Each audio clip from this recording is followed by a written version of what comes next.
ঐশ্বরিক ক্ষমতার বলে, এমিরেটস বলেন বা খলিফাত বলেন বা স্বৈরাচার সরকার বলেন, তো মুসলিম জনগণের জন্য, মানুষের জন্য বাংলাদেশ ইজ এ রে অফ হোপ, যে এটা হওয়া সম্ভব। কিন্তু যারা শাসক তাদের জন্য কিন্তু বাংলাদেশের এক্সাম্পল, এটার অস্তিত্ব একটা চ্যালেঞ্জ হয়ে পড়ে আছে। একদমই তানিয়া, আপনি আমাদের সঙ্গে থাকুন। আমরা যে নামগুলো আমাদেরকে আপনি বললেন, আমরা একটু খোঁজার চেষ্টা করেছিলাম যে এনারা কারা, যে বিষয়গুলো সম্পর্কে আমরা জানতে পেরেছি অনুসন্ধান চালিয়ে, মানে যে যারা যারা বাংলাদেশে ঢুকেছেন এই সেনেটাররা ইউএসএ থেকে, তাদের নামগুলো আমরা খোঁজার চেষ্টা করেছিলাম। তারা কারা? প্রথমে যে নামটা উঠে আসছে সেটা হচ্ছে গ্যারি পিটার্স। জানা যাচ্ছে যে তিনি বাইডেনের সাপোর্টার এবং তার মিলিটারিতে কাজের একটা অভিজ্ঞতা রয়েছে। নেভি রিজার্ভে 1993-তে তিনি জয়েন করেছেন ইউনাইটেড স্টেটসের নেভিতে। 1993-তে অ্যাট দ্য এজ অফ 34, মানে 34 বছর বয়সে তিনি সেখানে জয়েন করেছেন বলে আমরা জানতে পারছি। এবং একই সঙ্গে আরও একটা যে আপডেট উঠে আসছে সেটা হচ্ছে এই যে যেটা বললেন ব্যারিস্টার তানিয়া, যে নামটা আরও একজনের বললেন, তিনি হচ্ছেন এই যে আলী ইয়াদ। এই আলী ইয়াদ সম্পর্কে আমরা জানার চেষ্টা করছিলাম, যিনি মার্কিন যুক্তরাষ্ট্রের সেনেটারের সফর সঙ্গী। তার বেশ কিছু রিসার্চ ওয়ার্ক রয়েছে। 2005 সালে মায়ামি বিশ্ববিদ্যালয়ে সেখানে তিনি বেশ কতগুলো বিষয়ে তিনি রিসার্চ করেছিলেন এবং তার কিছু লেখা এখনো লাইব্রেরিতে রয়েছে। আমরা সেগুলো খোঁজ করে যেটা জানতে পারি যে তিনি লিখেছেন, বেশ কিছু র্যাডিক্যাল পেপার রয়েছে ইসলামিক রুটস অফ ডেমোক্রেসির ওপর।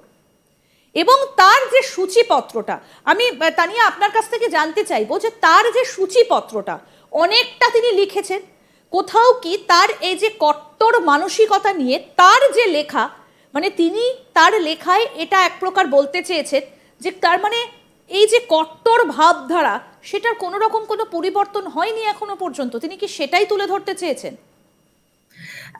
তার থেকেও আপনার এটা আপনার পুরো তার যে লিখেছেন সেগুলো রিসার্চ পেপারটা, ওগুলা আমরা একাডেমিক্যালি দেখে তো একটা অবস্থা নিতেই পারি, কিন্তু তার রেলেভেন্সটা কি? এই যে এই অস্ত্র যে বিক্রি করতে এসেছেন তার সঙ্গে বা সেনেটারের সঙ্গে তার সম্পর্কটা কি? এবং যিনি এখন সেনেটর, এই যে গ্যারি সাহেবের যে কথাটা আপনি বললেন, তার রেফারেন্সটা দিলেন, উনি খুব ইন্টারেস্টিং যে বাইডেন ডেমোক্র্যাটদের একজন প্রতিনিধি, উনি এই পদে কতদিন থাকছেন, অর্থাৎ ওনার পদ চেঞ্জ করার আগেই এই ডিলটাকে উনি সেরে ফেলতে চাচ্ছেন, সেই জন্য কি তাড়াহুড়ো করে চলে এলেন? কারণ এখন উনি হোমল্যান্ড সিকিউরিটির সাথে ওনার একটা প্রতিনিধিত্ব করছেন, কিন্তু আমরা যতটুকু জানি যে যেহেতু পদ পরিবর্তন হয়েছে যুক্তরাষ্ট্রে, এই পদগুলো কিন্তু পরিবর্তন হবে। তো সেই জন্যই ইটস ভেরি ইন্টারেস্টিং। আমরা মার্কিন যুক্তরাষ্ট্র থেকে আগেও কয়েকজন এসেছিলেন যে তাদের ট্রাম্প ইলেক্টেড হওয়ার পরে তাদের যেই পদবি ছিল সেই পদবিটা চেঞ্জ হওয়ার আগেই তারা তাড়াহুড়ো করে আমাদের দেশে এসেছিলেন। সো এইটা I find it very curious যে ট্রাম্প কিন্তু অলরেডি বলেছেন, যেটা আপনার প্রোগ্রামে আমি শিওর আপনি আলোচনা করেছেন, যে আপনার বাইডেন সরকারের থেকে অলমোস্ট আপনার 29 মিলিয়ন একবার, আরেকবার 21 মিলিয়ন, হ্যাঁ, এতগুলো টাকা বাংলাদেশে ঢুকেছে এবং দুজনের পকেটে $29 মিলিয়ন ঢুকেছে। তো সেই জিনিসটাই আমরা বোঝার চেষ্টা করছি যে তাদের যে একটা নীল নকশা ছিল, সেই নীল নকশাটা বাস্তবায়ন হওয়ার জন্য কি তারা খুব তাড়াতাড়ি, বাইডেন অ্যাডমিনিস্ট্রেশনের যারা প্রতিনিধি তারা বাংলাদেশে আগেও এসেছিলেন, যেটা বললাম, আপনি নামগুলো নিজেই বুঝে নিতে পারবেন বা আপনার দর্শকরাও বুঝে নিতে পারবে, এবং এরাও কি তাই সেই পরিকল্পনারই অংশ হিসেবে বাংলাদেশে এসছে কিনা, কারণ এগুলো কিন্তু চেঞ্জ হওয়ার সম্ভাবনাটা খুবই বেশি এবং এটা হওয়াটাই স্বাভাবিক যখন নতুন সরকার এসছে আমেরিকায়। একদম, আপনি যখন নামগুলো বলছেন সেই নামগুলো আরেকবার যদি আপনি রিপিট করেন তাহলে এটা দর্শক যারা এই মুহূর্তে জয়েন করেছেন তাদের বুঝতে সুবিধে হয়। আমরা পত্রপত্রিকায় যে নামগুলো পেয়েছি, মিস্টার গ্যারি পিটার্স, উনি মার্কিন যুক্তরাষ্ট্রের সেনেটর এবং যুক্তরাষ্ট্রের অস্ত্র ক্রয় সংক্রান্ত সংসদীয় কমিটির চেয়ারম্যান। সো এই সংসদীয় কমিটির চেয়ারম্যান যিনি আছেন, আপনার ওনার ব্যাকগ্রাউন্ডটা আপনি বললেন যে উনি ইউনাইটেড স্টেটস নেভিতে রিজার্ভ ছিল 1993 থেকে।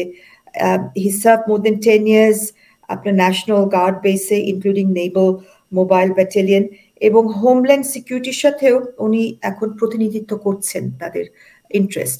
তো আমরা জানি যে এগুলো কিন্তু ওনার টেনিওরটা কতদিনের, এবং এই টেনিওরটা বোধহয় শেষ হতে যাচ্ছে, তার আগেই উনি এসে এই কাজটা সেরে ফেলতে পারছেন কিনা। তার সাথে আছে মিস অ্যালিসন এলিজাবেথ গ্রিন, উনি মার্কিন যুক্তরাষ্ট্রের সেনেটর সফর সঙ্গী।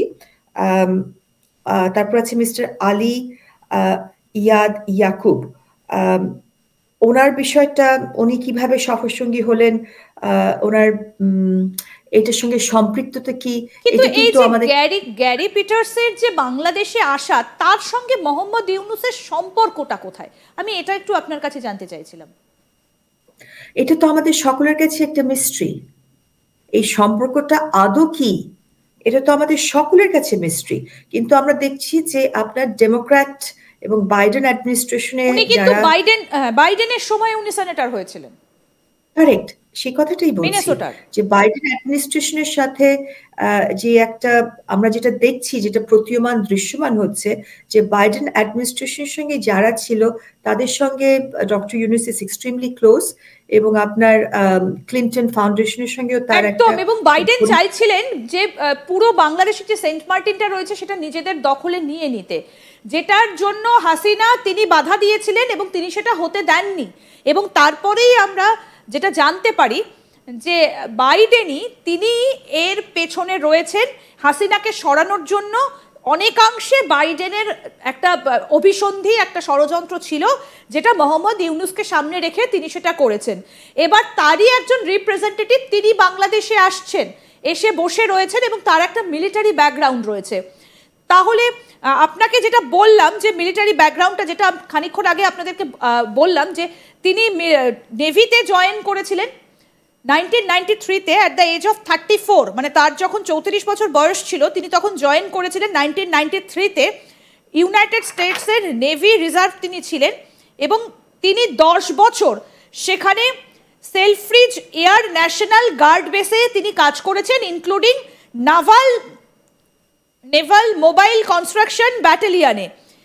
এবং তার মানেটা দাঁড়ায় যে উনি কিন্তু রেডার সম্পর্কে অনেক কিছু জানেন, মানে অনেক কিছু জেনে যে তিনি বাংলাদেশে এসেছেন, শুধু যে অস্ত্র বিক্রি করতে এসেছেন সেটা ভাবার কিন্তু কারণ নেই। কারণ বাইডেনের এক্ষেত্রে একটা ইচ্ছে ছিল যে রংপুর যে জায়গাটা রয়েছে সেখানে যে রেডার লাগানোর একটা ইচ্ছে কিন্তু ছিল।